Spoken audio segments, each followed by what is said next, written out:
자, 오늘 함께 은혜 받을 말씀은 디모데 후서 2장 2절의 말씀입니다. 2장 2절의 말씀. 자, 한번 제가 읽겠습니다.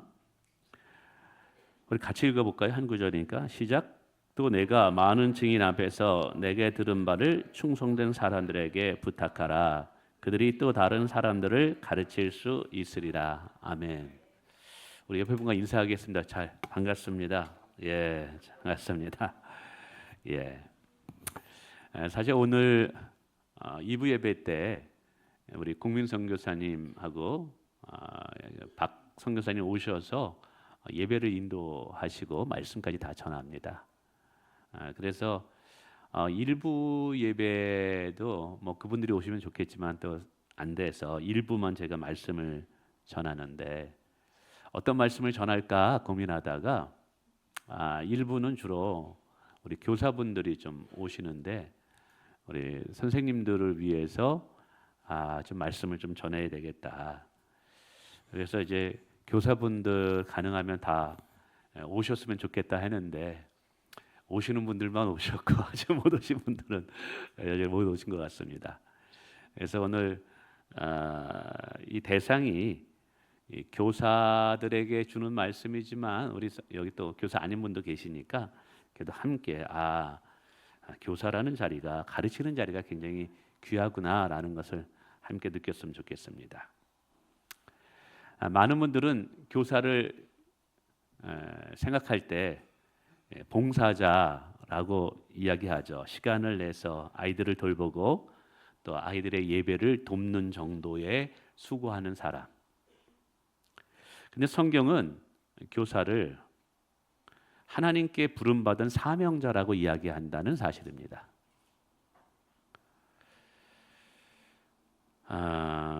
교사를 하나님이 세우신 사람, 하나님의 뜻을 전하는 자, 세대를 잇는 영적 통로라고 부르고 있죠.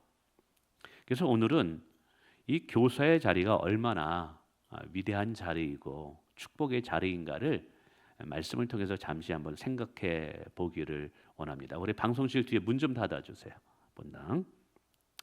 첫 번째로 말씀드리고 싶은 것은 우리를 교사로 부르신 분은 하나님이시라는 사실이죠. 여기서 교사라는 것은 주일학교 교사뿐만이 아니라 목자 그리고 주일학교 교사 또 목회자 말씀을 가르치는 모든 사람을 성경에서는 교사라고 말합니다. 그래서 교사의 자리는 거룩한 부르심의 자리입니다. 신명기 6장 6, 7절에 보니까 이 말씀을 내 자녀에게 부지런히 가르치며 성경에 보면 하나님의 관심 중에 하나가 가르침입니다. 출애굽 후 가장 먼저 이스라엘 백성들에게 명령하신 것은 말씀을 가르치라라는 명령입니다. 왜 이 가르치라는 명령을 처음에 주셨을까? 간단합니다. 하나님의 말씀을 가르치지 않으면 다음 세대에 믿음이 전송되지 않기 때문에 그렇습니다. 하나님은 신앙이 다음 세대로 흘러가도록 가정을 세우시고 제사장을 세우시고 교사를 세우셨다라는 것이죠. 하나님은 이 가르치는 사역을 천사들에게 맡기지 않으셨어요. 능력 있는 군대를 보내어 담당하게 하지도 않으셨어요. 바로 교사를 세우셔서 이 일을 감당하게 하셨습니다. 그래서 교사는 단순한 역할이 아니라 하나님께서 직접 택하신 다음 세대를 위한 하나님의 대안이라는 거예요. 여러분, 교사라는 자리는 우연한 자리가 아닙니다. 시간이 되니까 하고 전도사님이 교사 좀 해줘. 그러니까 하는 것 아닙니다. 교사라는 자리는 하나님께서 다음 세대에 믿음을 전승시키도록 불러 세우신 자리라는 것입니다. 바로 오늘 교사로 세우도록 허락하신 분이 하나님이고 나를 그 자리로 보내신 분도 하나님이신 줄을 믿습니다. 아멘. 두 번째, 교회 사역의 중심은 늘 가르침이었다는 사실입니다. 그러니까 이 가르침의 중심에는 또 교사가 있었던 거예요. 마태복음 4장 23절에 보면 예수님의 3대 사역이 나옵니다. 하나는 가르치시는 사역, 두 번째는 전파하는 사역, 세 번째는 치유하는 사역입니다. 근데 가장 먼저 기록된 것이 뭐냐면 가르치는 사역입니다. 예수님께서는 병을 고치는 것보다 치료하는 것이 우선이었어요. 귀신들을 내어 쫓아서 치유하는 것보다 하나님의 말씀을 가르치는 게 우선이었어요. 심지어는 기적보다 말씀으로 세우는 것이, 사람을 세우는 것이 더 우선으로 생각하셨습니다. 누군가를 믿음의 사람, 참된 그리스도인으로 세우기 위해서는 반드시 말씀이 있어야만 됩니다. 그리고 그 말씀을 믿음으로 가르치는 교사가 그 중심에 있다라는 사실이죠. 예수님의 마지막 명령도 가르쳐 지키게 하라라는 거예요. 지상 명령은 단순히 가라가 아닙니다. 세례를 주라는 게 아니에요. 그 모든 것이 가능한 것은 가르치기 때문에 가능하다라는 거예요. 그러니까 예수님이 이 땅에 오셔서 사역의 시작은 가르침으로 시작되었고 사역의 마침도 제자들에게 가르침으로 끝내고 있다라는 사실이죠. 이것은 하나님께서 가르침을 통해 당신의 뜻을 전하고 당신의 뜻을 이 땅 가운데 이루기를 원했다는 것이죠.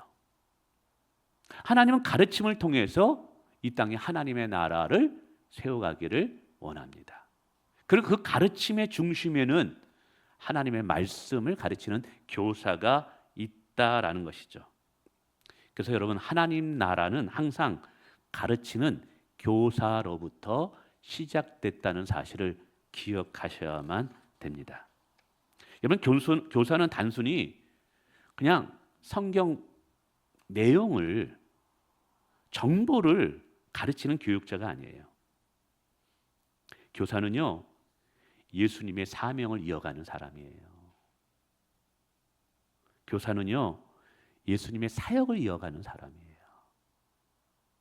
그래서 이 교사의 자리는 굉장히 위대한 부르심의 자리입니다. 생각해 보세요. 만약 가르침을 주는 교사가 교회에 없다면 어떻게 될까요? 교사가 없다면 사람이 세워지질 못할 거예요. 다음 세대 약해질 거예요. 다음 세대가 세워지지 않으면 교회 미래 없습니다.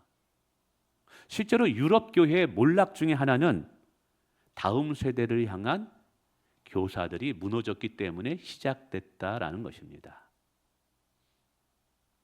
여러분, 교사의 가르침 없는 교회는 절대로 오래 갈 수 없습니다. 설교와 예배만으로는 교회가 유지될 수 없어요. 설교와 예배만으로는 사람이 세워질 수 없어요. 반드시 거기에는 말씀을 가르치는 양육자가 있어야만 됩니다. 다음 세대의 가르침이 없으면 교회의 토양이 사라지고 뿌리는 말라질 것입니다. 새롭게 교회에 등록하시는 분들을 향한 가르침의 교사가 없다면 그들은 영적으로 성장하지 못할 것입니다.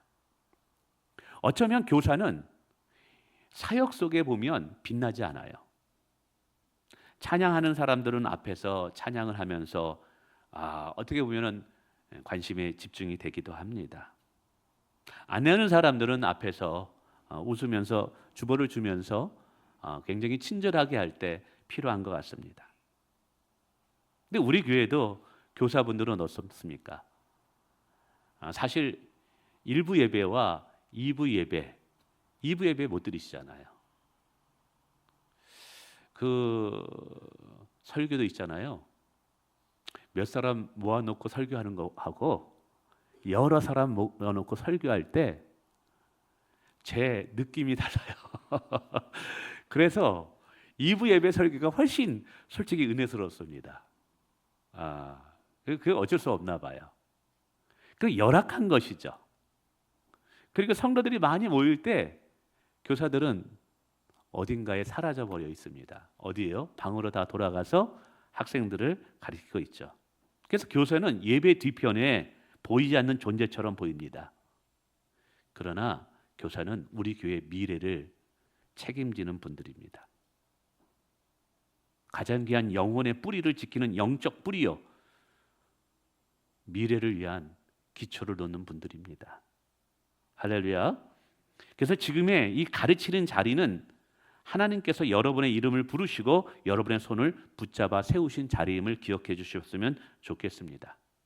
때로는 우리가 약하여, 때로는 부족해도 하나님은 지금도 여러분을 통해서 다음 세대를 세워가고 있다는 사실을 기억해 주셨으면 좋겠습니다. 아멘. 세 번째, 교사는요, 복음의 생명을 다음 세대로 이어가게 하는 영적 계승자라는 거예요. 오늘 읽은 디모데후서 2장 2절에 또 다른 사람을 가르칠 수 있으리라.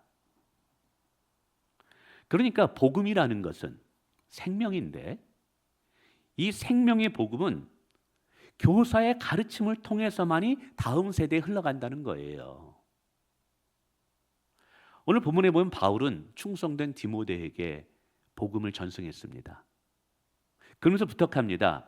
이제 다음에 또 다른 충성된 사람들을 골라서 그들에게 말씀을 부탁해라. 그러면 그들이 또 다른 충성상 사람들을 불러 복음의 생명이 흘러가게 할 것이다. 여러분, 교사는 하나님 앞에 충성된 자들임을 믿으시길 바라겠습니다. 근데 이렇게 바울에서 디모데로, 디모데에서 충성된 사람으로, 충성된 사람에서 또 다른 사람들로 흘러가는 이 구조는 단순히 교육적인 구조가 아니라 하나님 나라의 계승의 구조임을 기억하셔야만 됩니다. 여러분, 복음은요, 다음 세대로 자연스럽게 흘러가지 않아요. 누군가가 부단한 수고와 헌신을 해야지만 그 복음의 생명이 다음 세대에 흘러가게 되어 있습니다. 여러분, 오늘 하나님께서는 다음 세대를 통하여 교회를 또 이끌어가기를 원하는데, 그 일에 오늘 교사인 저와 여러분이 부름받았다라는 사실입니다. 꼭 기억하십시오. 생명의 복음은 교사를 통해서만이 흘러가게 되어 있습니다. 그런 면에서 교사인 여러분은 하나님 나라에서 세대를 이어가는 사람이라는 것이죠. 이거를 영적 계승자다라고 말씀드리고 싶습니다. 유대 학자가 이런 말을 했대요. 한 명의 교사는 100년의 역사를 만든다. 한 교사가 한 아이의 마음에 하나님의 말씀을 심어 놓으면 그 말씀은 생명이 있기 때문에 그 아이의 인생을 반드시 바꿉니다. 근데 그 바뀐 그 사람이 한 가정을 이루게 될 때 그 가정도 바뀌어질 것이고, 그리고 그의 후손들도 바뀌어지는 역사가 일어날 수 있다는 것이죠. 나비 효과라고 있습니다. 별것도 아닌 작은 행동이 나중에 큰 결과를 가져온다는 것이죠. 여러분이 오늘 주일날 아이들에게 가르치는 진정 어린 짧은 시간에 말씀의 가르침, 성령님이 함께 하실 때 영적인 나비 효과가 나타날 수 있습니다. 그 한 가르침을 통해서 인생이 바뀌어질 수 있다는 사실이죠. 저도 처음 교회 나왔을 때 새신자 훈련을 받는데, 그때 선배 누나가 간호사였는데 정말 진심으로 진정으로 저에게 6주 새신자 양육을 가르쳐 줬어요. 근데 이 뭘 가르쳤는지는 지금 잘 생각나진 않지만 그분의 진정성은 느껴지게 됐어요. 그러면서 고민하게 됐죠. 진짜 하나님이 살아계신가 보다. 그래서 그 말씀에 도전을 받고 한번 내 삶을 하나님께 올인해 보자. 왜냐하면 그때까지 제 인생을 부모가 책임질 수도 없다라는 결론이 나왔고, 그렇다고 해서 내가 능력이 있는 자도 아니고 나를 스폰할 스폰서도 없고 참 막막하더라고요. 근데 하나님이 내 아버지가 되어 주신다면 인생이 다를 수 있다는 거예요. 그래서 제가 제 인생을 하나님께 올인해 버리기로 했어요. 근데 그게 어떻게 가능하냐? 한 교사로 그게 가능했던 거예요. 그 결과 제가 지금 목회자가 되고 할렐루야 선교교회를 담임하게 되고, 그리고 저도 교사가 되어서 제자 훈련을 하고 뭐 새신자를 훈련하면서 많은 영혼들에게 영적인 영향력을 끼치게 되었습니다. 얼마 전에 캐나다에 있는 한 지인이 전화를 걸었어요. 저한테 왔어요. 목사님, 아주 반가운 목사이더라고요. 이름은 박성민 목사라고 하는데, 목사님, 제가요 목사님 뭐 하나님의 은혜지만 목사님의 사랑 때문에 제가 이번에 교수가 됐어요 라는 거예요. 제가 주일학교 교사했을 때 그 친구가 굉장히 많이 방황을 했어요. 집안은 넉넉한데 매일같이 경찰서 들여나가는 거예요. 등치는 커가지고 싸움은 잘해가지고 파출소에 가가지고 가면 누구 이빨을 부러뜨리고 뭐 그러니까 뭐 부모도 설레. 그래서 그 아이를 데리고 제가 집에 데려와가지고 떡볶이를 해주고 뭐 없는 돈에 같이 어디도 다니면서 영화도 보고, 그리고 성경 공부를 시작했어요. 그리고 매일 너 새벽기도 나와라. 그래서 이제 새벽기도 나와서 함께 큐티하고, 그리고 나서 이제 제자 훈련을 한 1년, 2년 정도를 했던 것 같아요. 그러면서 서서히 하나님께서 그 아이를 만져주는 거예요. 방황이 끝납니다. 공부해야 할 이유와 삶의 목적을 발견하게 됩니다. 그 아이가 변화되니까 집안이 깜짝 놀란 거예요. 그 변화된 그 아이 때문에 그 아버지 어머님이 교회를 다 나오는 거예요. 그래서 그 어머님은 권사님이 되셨고 그 아버님은 안수 집사님이 되셨어요. 그러는 중에 참 전도 열심히 하고 청년부에서도, 근데 이제 제가 청년부를 떠나고 어른 교구를 하는데 어느 날 와가지고 목사님, 제가 제 인생을 하나님께 드리고 싶어요. 그래? 뭐 얘기하네. 저 대학원, 신학대학원 가고 싶어요. 그래가지고 기도해주고 이제 신학대학원 신대원을 갔습니다. 그리고 나서 미국으로 또 유학 가고 캐나다에서 유학 가서 이번에 박사학위를 받고 그 신학교 교수가 됐다. 그러면서 이제 교수로 임명된 후에 저한테 전화가 온 거예요. 목사님, 그때 방황했던 저를 잡아주셔서 너무 감사합니다. 아니야, 하나님께서 너를 사랑해서 그렇게 하신 거야. 그래서 지금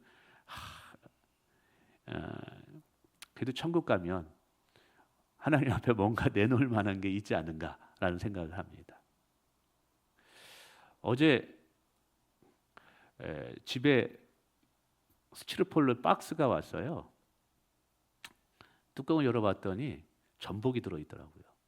이게 웬 거야 했더니 이민미 권사님이 완도에서 보냈대요. 어머님을 지난주에 모시고 완도까지 갔잖아요. 지난주에 처음 예배를 참여한 거거든요.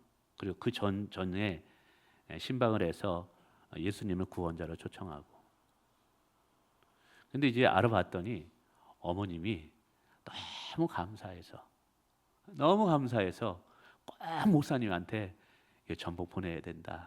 그래가지고 보내가지고 전복을 또 어제 저녁에 배랑은 또 그거 상할까봐 1시간 넘게 그것도 근데 그게 또 이게 관리가 힘들더라고요. 이거 다 해가지고 뒤에 내장 따로 하느라고 또 이영애 사모가 또 그런 거를 징그럽다고 못 만져요. 또 그래가지고 그거를 다 하고 저녁 늦게까지. 또 그거 상하면 그 내장이 맛있고 내장이 영양가가 많은데 하루 이틀만 지나면 내장을 못 먹는다 그래가지고 또 했는데, 근데 그거를 닦으면서 너무 감사하더라고요. 참 올해 감사한 것 중에 하나가 한 영혼을 구원시키고 또 이렇게 예수 믿게 하고 할렐루야. 야, 이게 교사의 보람, 가르침의 은혜가 아닌가 생각을 합니다. 성도 여러분, 목회자가 현재 교회를 세운다면 교사는 교회의 미래를 세운다는 사실을 기억하시길 바랍니다. 오늘 교사가 세우는 한 아이는 10년 후에 청년이 될 것이고 20년 후에는 교회 중직자가 될 것입니다. 아까 제가 말씀드렸잖아요. 누군가가 가르치는 자가 있어야지 세움받는 자가 있다. 그리고 그 세움받는 자가 또 다른 충성된 사람을 세워감으로 하나님의 나라는 시대를 넘어서 이어지고 있는 것이라는 사실이죠. 여러분, 오늘 교사 여러분, 여러분의 수고는 헛되지 않습니다. 여러분의 진정성 있는 가르침 한마디가 한 아이의 영혼과 한 아이의 미래를 바꿀 수 있다라는 사실입니다. 오늘 여러분의 수고, 여러분의 헌신은 교회와 하나님 나라를 만들어가는 밑거름이 되고 있다는 사실이죠. 기억해 주시면 좋겠습니다. 교사가 없는 교회, 다음 세대 없다. 가르침이 없는 교회, 미래가 없다. 그래서 여러분의 헌신과 수고는 우리 할렐루야 선교교회의 미래를 만들고 있다라는 것을 기억해 주셨으면 좋겠습니다. 뿐만 아니라 교사는 삶으로 예수님을 보여주는 자라는 사실입니다. 마태복음 5장 16절에 너희 빛이 사람 앞에 비추게 하여라고 말합니다. 오늘 저와 여러분은 예수 그리스도의 빛을 세상 가운데 사람들 간에 비춰줘야 할 자들입니다. 바로 교사는 예수의 빛을 비춰야 될 자들이라는 것이죠. 여러분, 우리가 잘 알듯이 교회 교육의 목적은 정보를 제공하는 게 아니에요. 성경을 잘 가르쳤다고 해서 좋은 교사가 아닙니다. 진정한 교사의 모습은 학생들의 삶을 변화시키는 교사입니다. 교육의 목적은 하나님이 교사로서 나를 세우신 이유는 단지 예수님의 12제자가 누군지 알아? 너 홍해를 가를 때 어떤 일이 일어났는지 알아? 단순히 여러분이 알고 있는 성경의 지식을 전달하기 위해서 그 자리에 세워진 게 아니에요. 하나님이 여러분을 그 자리에 세우신 이유는 학생들의 삶을 변화시키기 위함이라는 사실입니다. 근데 삶을 변화시키는 가장 강력한 방법은 말이 아니라 삶을 통해서 가르치는 교육입니다. 여러분, 우리가 잘 알듯이 우리 학생들은요, 교사의 말보다 교사의 삶을 따라간다는 사실을 기억하십시오. 우리 목원들도 목자의 삶을 따라갑니다. 자녀들도 부모의 말을 따라서 따라가는 것이 아니라 부모의 삶을 따라서 따라가는 것입니다. 그런 면에서 부모도 교사이죠. 그래서 주일에 가르치는 40분, 30분의 공과도 중요하죠. 그러나 그것 이상으로 학생들을 대하는 교사의 태도, 학생들을 진심으로 대하는 교사들의 표정, 그리고 학생들 앞에서 교사가 하나님 앞에 어떻게 예배를 드리는가, 하나님 앞에서의 예배드리는 태도, 이게 더 큰 교육이라는 거예요. 학생들이 먼저 보는 것은 교사가 가르치는 말이 아니라 하나님을 향한 교사의 경건한 태도를 먼저 본다는 거예요. 그래서 교사는 작은 예수님의 모습이어야 된다는 거예요. 생각해 보세요. 선생님이 매일 예배 시간에 늦어. 그러면서 학생들에게 너 예배에 늦으면 안 돼. 아이들이 과연 그거를 받아들일까요? 전도사님이 설교할 때 공과 밑에 가서 막 예수를 막 지금 여기 우리는 작으냐 그렇지만 제가 옛날에 교사할 때는 그때만 해도 참 주일학교가 많았어요. 주일학교 학생이 200명이었으니까. 그리고 초등부만 선생님이 한 35명 되니까. 그럼 설교하다 보면 교사분들 중에 뭘 열심히 적어. 전도사님은 설교를 적는 게 아니야. 이제 끝나고 공과를 가르쳐야 되는데 예습을 안 해온 거예요. 그러니까 그 시간에 그걸 막 적느라고. 그 학생들이 다 봐요. 그리고 나서 공과 끝나고 꼭 이 말을 해요. 너희들 다음에 공과 꼭 예습해 와라. 이렇게 얘기하죠. 제가 드리는 이 말은 교사 기준이 완벽해야 된다는 말은 아니에요. 그러나 우리는 완벽하지 않지만 완벽하지 않은 모습 속에서도 하나님을 의지하고 예수님을 사랑하는 그 모습이 우리의 삶을 통해서 우리의 예배드리는 태도를 통해서 보여줘야 된다는 것이죠. 그래서 학생들이 부단히 닮고 싶은 대상이 교사여야 된다는 사실입니다. 저는 교사에게 있어서 가장 필요한 것이 뭘까? 학생들을 대하는 진정성이라고 생각해요. 진실된 마음. 이런 교사들은요, 내가 좀 넘어진다 할지라도 다시 일어나요. 부족하다 할지라도 하나님께 기도하여 그 일을 감당해요. 내가 좀 힘들어도 묵묵하게 하나님께서 맡겨진 영혼들을 사랑하는 마음으로 사역을 감당한다는 사실입니다. 그런데 학생들도 다 압니다. 우리 담임 선생님이 어떤 분인지, 우리 담임 목사님의 진정한 영성이 어떤지, 하나님을 사랑하는 마음이 있는지 없는지. 우리 목원들도 우리 목자가 진짜 교회를 사랑하는지, 하나님을 사랑하는지, 그리고 목원인 나를 사랑하는지 모를 것 같죠? 다 압니다. 우리 김현주 지사님, 권사님이 사랑하는 거 다 알죠? 그러니까 모이는 거죠, 이게. 교사 여러분의 신앙이 흔들리면 아이들의 신앙도 흔들릴 수밖에 없습니다. 그러므로 교사는 나를 위해서가 아니라 맡겨진 영혼들을 위해서 늘 영적으로 깨어 있어야 돼요. 아이들을 생각하며 목원들을 생각하며 내 영혼을 지키는 자가 돼야 된다는 사실이에요. 저도 목회자이지만 왜 이렇게 타협하거나 뭐 이렇게 뭐 그런 거 마음이 안 들겠어요. 그러나 교회에서 정말 성실하게 신앙생활하는 권사님들, 장로님들, 우리 청년들 보면 제가 타협하거나 아니면 인간적인 욕심으로 목회를 해서는 안 된다라는 생각이 들어요. 교사는 그런 거죠. 마치 부모가 자녀들 때문에 내가 최선을 다해서 열심히 일을 해야 되는 것처럼 내 자녀들 때문에 내가 곁길로 가면 안 되겠구나. 우리 가정을 지키기 위해서 내가 정신 차려야 되겠구나 하는 것처럼 내게 맡겨진 학생들과 목원들을 위해서라도 늘 기도와 말씀으로 깨어 있기를 주님의 이름으로 축원을 드리겠습니다. 이게 중요합니다. 그런 것 같아요.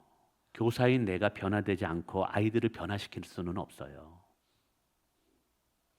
내가 하나님을 사랑하지 않으면서 학생들에게 하나님을 사랑하라고 말할 수 없어요. 교사인 내 마음에 예수님이 주인 되지 않으면서 아이들의 마음에 예수님의 마음을 심어줄 수는 없는 거예요. 참 교육은 참 놀랍기도 하고 우리는 영적인 존재이기 때문에 이게 다 알아요. 사랑하는 성도 여러분, 아이들은 교사의 얼굴에서 신앙을 배운다는 사실을 기억하시길 바랍니다. 교사의 말투에서 사랑을 배우고 교사의 예배의 모습에서 신앙의 무게감을 배운다는 사실입니다. 그러므로 교사는 신앙의 영적인 아이들 앞에 교과서가 된다는 사실을 꼭 기억해 주셨으면 좋겠습니다. 아멘. 예. 마지막으로 교사의 자리는 하나님이 끝까지 책임져 주시는 자리라는 것이죠. 예수님께서 내가 항상 너희와 함께 있으리라 라고 말씀하셨어요. 근데 이 말씀하기 전에 가르치는 자에게 이걸 얘기하셨어요. 그러니까 이것을 교육으로 친다면 오늘 예수님은 가르치는 교사와 함께 하고 계시는 줄 믿습니다. 여러분, 공과 시간에 아이들 가르칠 때 여러분 혼자 가르치는 거 아닙니다. 목자분들, 목장에서 목원들 인도하실 때 여러분 그 자리에 혼자 있는 건 아닙니다. 항상 함께 있으리라 주님이 옆에 계시는 줄 믿습니다. 할렐루야. 우리 인생에서 하나님의 동행보다 더 큰 축복은 없어요. 근데 오늘 하나님께서 우리에게 그 축복을 약속하고 계시거든요. 가르치는 사역을 감당하고자 할 때 하나님이 우리와 항상 함께하여 주신다라는 사실이에요. 여러분, 때로는 힘들고 어려울 때도 있죠. 열매가 당장 보이지 않을 때도 있죠. 그러나 하나님은 보이지 않는 곳에서도 여전히 열매를 만들어 가고 계시는 줄을 믿으시길 바라겠습니다. 그래서 하나님이 늘 함께하는 사람들은 그 고백을 할 수밖에 없어요. 우리의 실력으로 학생들을 변화시킬 수 없다는 것을 누구보다 잘 알아요. 내 실력과 내 능력과 내 말재주로 아이들 못 변화시킨다는 것 누구보다 잘 알아요. 진짜 영혼을 변화시키는 것은 성령 하나님밖에는 없습니다. 그래서 하나님과 늘 함께하는 사람들은 고백할 수밖에 없어요. 주님, 저는 부족해요. 저는 지혜가 없어요. 그러니 저를 도와주세요. 제가 가르치는 현장에 성령 하나님 함께해 주세요. 그래서 늘 가르치기 전에 무릎 꿇고 기도할 수밖에 없습니다. 여러분, 기도하지 않고 하나님의 영을 구하지 않고 학생들을 대하고 가르치는 것은 굉장히 교만한 거예요. 그리고 하나님 없이 내가 가르쳐봤자 영적인 변화는 불가능해요. 좋은 밥 사주고 맛있는 과자 사주고 선물 사주고 그것도 중요하죠. 그러나 우리의 진정한 타겟은 단순히 좋은 관계를 맺는 게 아닌 거죠. 그 좋은 관계를 넘어서 그 관계를 통하여 그 영혼을 터치하기 위함인 거예요. 그러니까 실제적인 그 심령의 변화는 영적인 변화가 없이는 불가능한 거예요. 근데 그 영적인 변화와 터치를 할 수 있는 분은 성령의 하나님, 성령 하나님밖에 없다는 거예요. 그래서 여러분, 우리는 더 성령 하나님을 의지해야 됩니다. 내가 말할 때도 성령 하나님, 제 입술에 권세를 주세요. 내가 누군가를 위해서 손을 잡아줄 때도 주님, 이 따뜻한 손길이 주님의 손길이 되게 하여 주시옵소서. 할렐루야. 그럴 때 성령 하나님께서 우리 가운데 우리를 통하여 일하시는 줄 믿습니다. 여러분, 말씀을 맺습니다. 오늘 교사의 자리가 왜 위대한가? 교사의 자리가 왜 위대한 부르심인가를 살펴보았어요. 첫째는 하나님이 세우신 자리이기 때문이다. 둘째는 예수님의 사역이 가르침을 통해서 전승되기 때문에 그렇다. 그리고 셋째는 그 전승하는 자가 바로 교사인 나이다. 그리고 교사는 삶을 통하여 예수님의 사랑을 보여주는 자이다.